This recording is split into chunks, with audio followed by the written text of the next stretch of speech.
ঐতিহ্যবাহী হাটাজারি উপজেলাধীন আমাদের ৮টি বুদ্ধ গ্রাম আছে। সেই ৮টি বুদ্ধ গ্রামের মধ্যেই আমাদের এই গ্রাম হচ্ছে আমাদের ঐতিহ্যবাহী হালদা নদীর পাশ দিয়ে বয়ে যাওয়া ওয়ার্ল্ড হেরিটেজ মধ্য মাদ্রাসা সার্বজনীন শান্তিনিকেতন বৌদ্ধ বিহার আমার জন্ম জনপদ গ্রাম।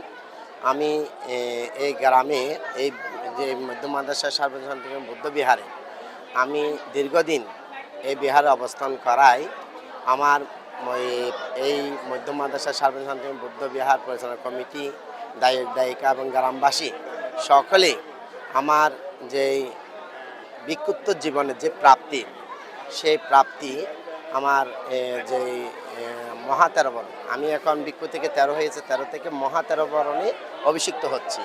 তো এই অনুষ্ঠান করার জন্য আমাদের এই গ্রামের সকলে ৩ দিন ধরে এই অনুষ্ঠানের আয়োজন করেছেন। বিশেষ করে আজকে আপনারা দেখেছেন আমাদের যে এই বর্ণাঢ্য অনুষ্ঠান যে সুসম্পন্ন করার জন্য স্বেচ্ছাসেবক স্বেচ্ছাসেবিকাদেরকে শপথ গ্রহণ করা হয়েছে এবং আগামীকাল আমাদের যে ২টি নিকায় রয়েছে, তার মধ্যে আগামীকাল আমাদের সংঘরাজ ভিক্ষু মহাসভার তাদেরকে নিয়ে আমার এই যে বিক্ষুব্ধ জীবনের যে মহা ১৩ বরণে অভিষিক্ত করার জন্য তাদেরকে আহ্বান করেছি। তো আগামীকাল সকালে ওনারা আসবেন এবং আগামীকাল এই অনুষ্ঠানের মধ্যে আমাদের যে পার্বত্য যে অঞ্চলের যে পার্বত্য প্রতিমন্ত্রী দীপান দেবান আসার কথা ছিল, হয়তো উনি আসতে পারে। তো এই পরে শুরু হবে যে বিকাল দুপুর থেকে বর্ণাঢ্য একটা র্যালি, শান্তি শোভাযাত্রা। এরপর পরেই আমাদের এই গ্রামের এই বিহারের যে ভূমিদাতা, এই গ্রামের একজন গর্বিত কৃতি সন্তান বাবু সন্তোষ কুসুম চৌধুরী বড়ুয়ার পার্টি নাম জয়ন্তী। এরপরে হবে আমাদের যে দুজন কুলপুত্রকে পব্বজ প্রদান করা হবে। পব্বজ প্রদানের পরেই আমাদের একজন যে ধর্মীয় গুরু, আমাদের কৈয়াহালি ধর্মবিজ্ঞান বিহার অধ্যক্ষ পরম সদ্য উপায় শেখ কাতের মহোদয়ের একক সদ্ধর্ম দেশনা অনুষ্ঠিত হবে।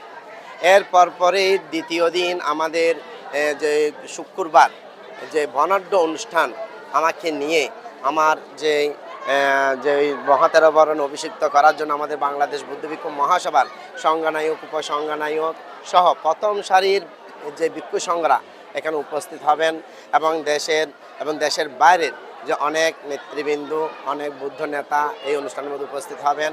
এর সাথে আমাদের হাটাজারি থানার যে বিপুল ভোটে জয় হয়ে যিনি আমাদের এই হাটাজারির যে গর্বিত কৃতি সন্তান মীর হেলাল যে এমপি, উনি যে আমাদের ভূমি মন্ত্রী এবং আমাদের যে পার্বত্য প্রতিমন্ত্রী হয়েছেন, উনি কিন্তু আমার এই অনুষ্ঠানের মধ্যে উপস্থিত হবেন। এছাড়া অনেক দেশ বিদেশ থেকে অনেক যে নেতৃবৃন্দরা আমাদের এখানে উপস্থিত হবেন। তো আমি আশা করি আজকে যেভাবে আমাদের অনুষ্ঠান সুসম্পন্ন হয়েছে, হয়তো আগামীকালও সুসম্পন্ন হবে এবং তৃতীয়বারও সুসম্পন্ন হওয়ার জন্য সকলের সার্বিক সহযোগিতা কামনা করছি। হয়তো আগামীকাল হয়তো ২০০০ মানুষের সমাগম হবে এবং তৃতীয় দিন হয়তো আমাদের হয়তো ৫০০০ মানুষের সমাগম হতে পারে, এটা কিন্তু আমি আশা রাখছি। আমাদের সর্বদিক দিয়ে কিন্তু সার্বিক প্রস্তুতি নেওয়া হয়েছে, সব দিক দিয়ে কিন্তু প্রস্তুতি আছে, কিন্তু আরগুলো হচ্ছে আমাদের যে কর্মের উপর। আমরা কতটুকু হতে পারে জানি না, তখন চেষ্টা করছি সবাইকে যাতে সন্তুষ্ট করার জন্য। ধন্যবাদ।